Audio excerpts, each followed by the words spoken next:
What if I told you that Acnologia, fairy tale's ultimate villain, wasn't just a mindless beast of destruction?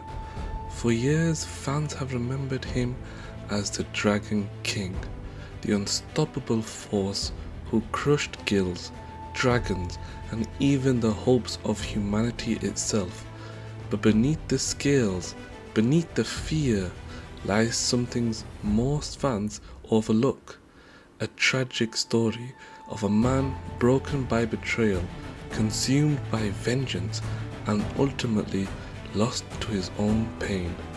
Today, we're diving into the untold side of Acnologia, not just the destroyer, but the human who once fought for something greater, and by the end, you might just see him in a completely different light. Let's start with the obvious. To the fairy tale guild and the rest of Earthland, Acnologia was the end of all things. His very name sent shivers through even the strongest wizards. When he descended upon Tenro Island, a single roar nearly annihilated fairy tale in an instant. This was no ordinary enemy. He wasn't Zerif with schemes and philosophy. He wasn't Hades, obsessed with dark magic. Acnologia was something worse, an unfeeling natural disaster wrapped in the body of a dragon. We saw his terrifying power again during the Alvarez Empire arc. He fought Igneal, the Fire Dragon King himself, and even that legendary clash left viewers stunned.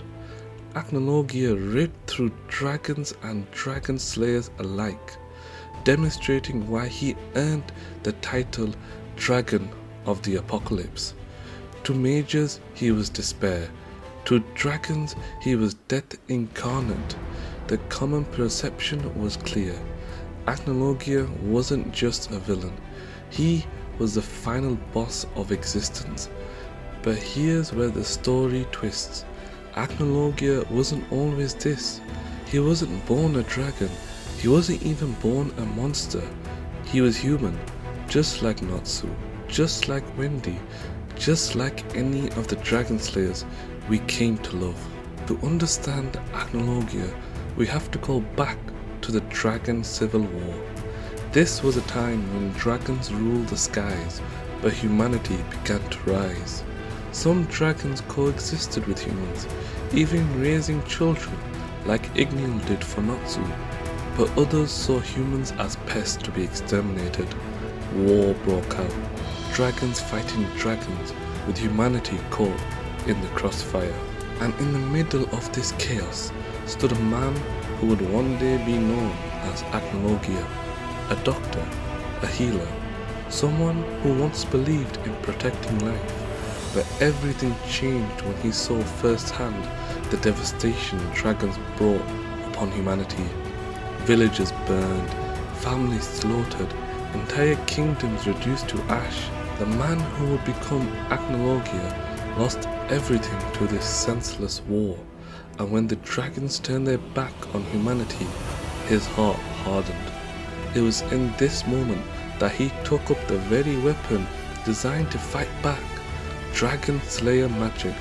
At first it was about survival, about defending humanity, but every battle, every dragon he struck down, every corpse that littered the battlefield, it chipped away at his soul.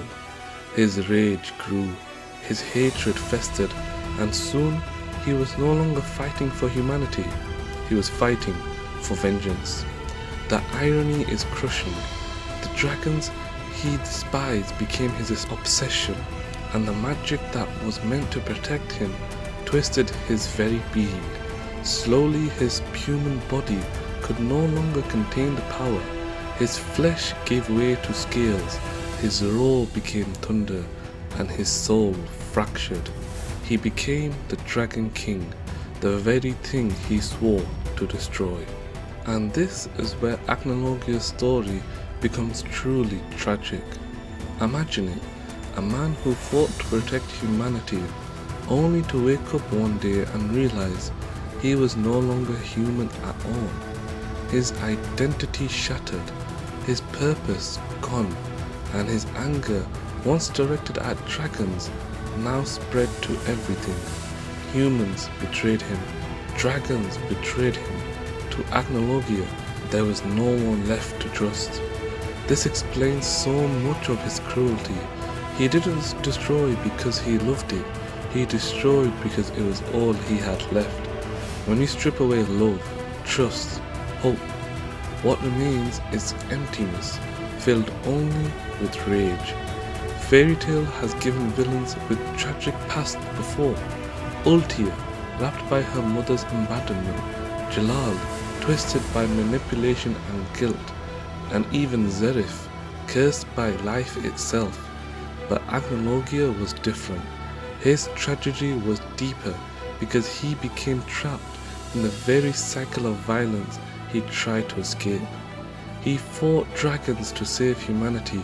He became a dragon to fight dragons, and then, when humanity continued its war and its betrayals, he turned his fury on them too. Acnologia's broken mind. Everyone was guilty. Everyone deserved destruction.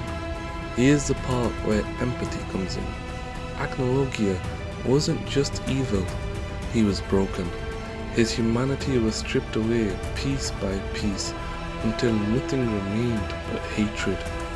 Think about it. How many times have we seen characters in Fairy Tale nearly lose themselves to darkness? Grey nearly fell into vengeance. Erza nearly lost herself in despair. Even Natsu's END form was a reminder of what happens when humanity slips away. The difference? They had people to pull them back. Acnologia didn't. There was no guilt to catch him when he fell, no friends to remind him of who he was, no family to fight for. He was alone. And in Fairy Tale, loneliness is the one thing no heart can survive for long. This is why Acnologia comes across as such a merciless force. Not because he was pure evil, but because he had nothing left to believe in. Every roar, every battle, every massacre was the expression of a man who had been abandoned by both sides of the war.